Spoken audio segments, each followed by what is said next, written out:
උඨානවතු සතිමතු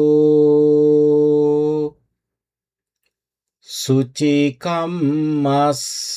නිසම්මකාරිනෝ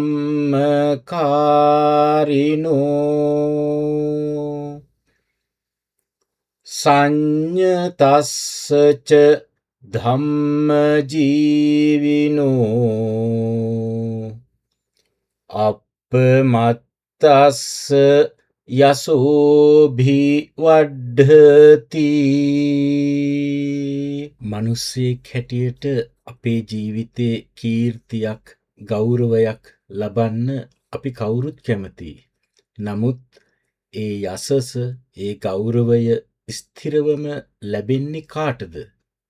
බුදුහාමුදුරුවෝ මේ ගාථාවෙන් අපිට මතක් කරලා දෙන්නේ ඊටාම වැදගත් කරුණු හතරක්. අපේ වැඩ කටයුතු උත්සාහයෙන් කිරීම, හැම වෙලාවෙම සිහියෙන් ඉන්න එක, පිරිසිදු විදිහට කටයුතු කරන එක, ඒ වගේම කාර්යයන් හොඳට විමසා බලා කරන එක.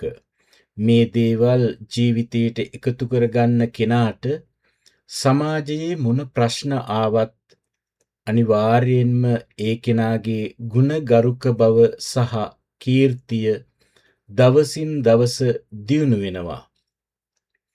අපි අද ඉඳන් හිතමු මේ ගුණාංග අපේ ජීවිතේට පුංචි විදිහට හරි එකතු කරගන්න.